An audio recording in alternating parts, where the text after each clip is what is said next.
ನಮಸ್ಕಾರ, ನಾನು ನಿಮ್ಮ Ankura. So welcome back to my channel. So ಇವತ್ತು ನಾನು ಬ್ಲಾಗ್ ಮಾಡ್ತಿರೋ ಕಾರಣ ಏನಂದರೆ, ನಮಗೆ ರೆಡಿ ರೂರಲ್ ಡೆವಲಪ್ಮೆಂಟ್ ಪ್ರೋಗ್ರಾಮ್ ಅಂತ ಫಸ್ಟ್ ಇಯರ್ ಸೆಕೆಂಡ್ ಸೆಮ್ಮಲ್ಲಿ ಆಫರ್ ಮಾಡ್ತಾರೆ. ಸೊ ಅದ್ರ ರಿಲೇಟೆಡ್ ಒಂದು ಬ್ಲಾಗ್ ಮಾಡೋಣ ಅಂತ. ಸೊ ರೆಡಿ ಬಂದುಬಿಟ್ಟು ಫುಲ್ ಫಾರ್ಮ್ ಏನಂದರೆ ರೂರಲ್ ಆಂಟರ್ಪ್ರಿನಿಯರ್ಶಿಪ್ ಅವೇರ್ನೆಸ್ ಡೆವಲಪ್ಮೆಂಟ್ ಯೋಜನಾ ಅಂತ. ಸೊ ಇದರ ಅಂಡರಲ್ಲಿ ಸಾಕಷ್ಟು ವರ್ಕ್ಶಾಪ್ ಕಂಡಕ್ಟ್ ಮಾಡ್ತಾರೆ. ಸೊ ನಾವು ಫಾರ್ಮರ್ಸ್ನ ಹೋಗಿ ಮೀಟ್ ಮಾಡಬೇಕು ಆ್ಯಂಡ್ ಅದ್ರ ಬಗ್ಗೆ ತಿಳ್ಕೊಬೇಕು. ಸೊ ಇದ್ರ ರಿಲೇಟೆಡ್ ಬ್ಲಾಗ್ ಮಾಡ್ತೀನಿ. So stay tune, definitely enjoy ಮಾಡ್ತೀರಾ. ನಿಮಗೂ ಒಂಚೂರು ಇನ್ಫಾರ್ಮೇಟಿವ್ ಆಗಿರುತ್ತೆ. ಸೊ ಕಂಪ್ಲೀಟಾಗಿ ಈ ವಿಡಿಯೋನ ನೋಡಿ. ಸೊ ಇವತ್ತು actually fishery and information research ಇನ್ಸ್ಟಿಟ್ಯೂಟ್ಗೆ ಕರ್ಕೊಂಡು ಹೋಗ್ತಿದ್ದಾರೆ. ಸೊ ಹೇಗಿರುತ್ತೆ ಅಂತ ನನಗೂ ಗೊತ್ತಿಲ್ಲ. Even I am excited. So ನೀವು ಅಷ್ಟೇ ಎಕ್ಸೈಟ್ ಆಗಿರ್ತೀರಾ and at the same time ಅಷ್ಟೇ ಎಂಜಾಯ್ ಮಾಡ್ತೀರಾ ಅನ್ಕೊತೀನಿ. ಸೊ ಸ್ಟೇ ಟ್ಯೂನ್, ಕಂಪ್ಲೀಟಾಗಿ ನೋಡಿ.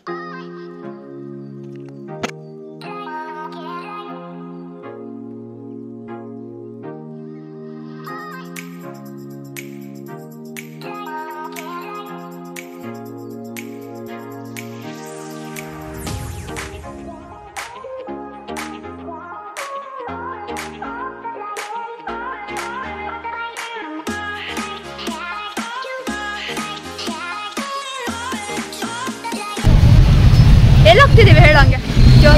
FRIC Hebbal fishery research institute. ಏನಕ್ಕೆ ಹೋಗ್ತಿದ್ದೀವಿ? ರೆಡಿ ಕಾಲೇಜಿಂದ ರೆಡಿ ಪ್ರೋಗ್ರಾಮ್ ಇದೆ. ಸೊ ಅದಕ್ಕೆ ವಿಸಿಟ್ ಮಾಡಕ್ಕೆ ಹೋಗ್ತಾ ಇದ್ದೀವಿ.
ಸೊ ಇಲ್ಲಿ ನಮಗೆ ಫಸ್ಟು ಫಿಶ್ ಬಗ್ಗೆ ಇಂಟ್ರೊಡಕ್ಷನ್ ಕೊಟ್ಟರು. ಸೊ ಅದರಲ್ಲಿ types of fishes, fish shoal, ornamental fishes, egg layers, live bearers, world's smallest and largest fish and fastest and slowest fish, ಹೀಗೆ ಸಾಕಷ್ಟು ರೀತಿಯ ಇನ್ಫಾರ್ಮೇಷನ್ ಕೊಟ್ಟರು. ಆ್ಯಂಡ್ ಈ ಇನ್ಸ್ಟಿಟ್ಯೂಟ್ನ ಸ್ಪೆಷಾಲಿಟಿ ಏನಂದರೆ, ಇಲ್ಲಿ ಅಮೋರ್ ಫಿಶ್ ಅಂತಲೇ ಡೆವಲಪ್ ಮಾಡಿದ್ದಾರೆ. ಆ್ಯಂಡ್ ಅದಾದಮೇಲೆ ಅಲ್ಲೇ ಇದ್ದ ಫಿಶ್ ಪಾಂಡ್ಸ್ಗೆ ಕರ್ಕೊಂಡೋಗಿ ಅಲ್ಲಿದ್ದ ಫಿಶ್ನ ಎಕ್ಸ್ಪ್ಲೋರ್ ಮಾಡಿದ್ವಿ.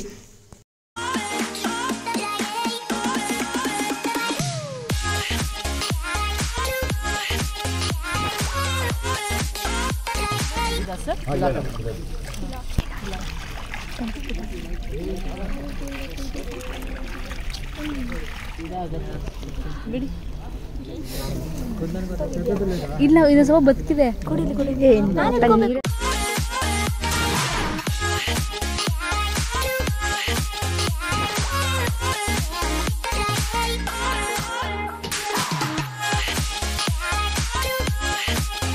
These are all koi carp brooders.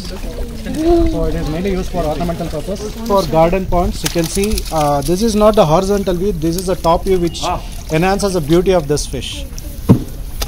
And again the same thing, each and every fish is totally different in this.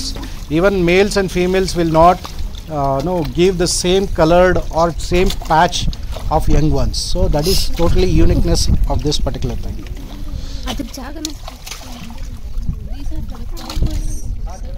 Ornamental purpose.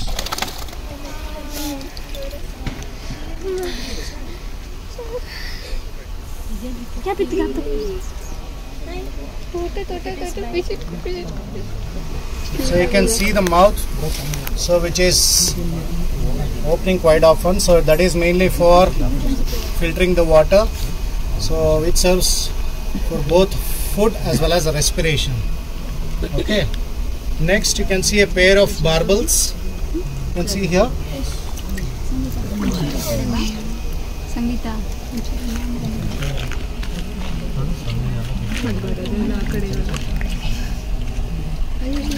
You can see pair of barbels here. Okay, this is for identifying the food or any sort of substrate. So this is a common carp, the bottom feeder. So I can see the protrusion of mouth towards bottom. Okay, so you can see here. So it is towards bottom, right? So the surface. So the scales are different, the colors are different. So based on the color and patterns, the fishes fetch different prices. So this particular fish. So hope ಎಲ್ರಿಗೂ ಈ video ಇಷ್ಟ ಆಗಿದೆ ಅನ್ಕೊಂತ ಈ ವ್ಲಾಗ್ನ ಇಲ್ಲಿಗೆ ಮುಗಿಸ್ತಾ ಇದ್ದೀನಿ. So please to subscribe to my channel, like ಮಾಡಿ, ಶೇರ್ ಮಾಡಿ, ಕಮೆಂಟ್ ಮಾಡೋದು ಮರಿಬೇಡಿ. ಆದಷ್ಟು ಬೇಗ ಮತ್ತೊಂದು ವ್ಲಾಗ್ ಜೊತೆ ಬ್ಯಾಕ್ ಆಗ್ತೀನಿ. Until then stay tune, love you all, take care, bye bye, love you. Subscribe ಮಾಡೋದು ಮರಿಬೇಡಿ.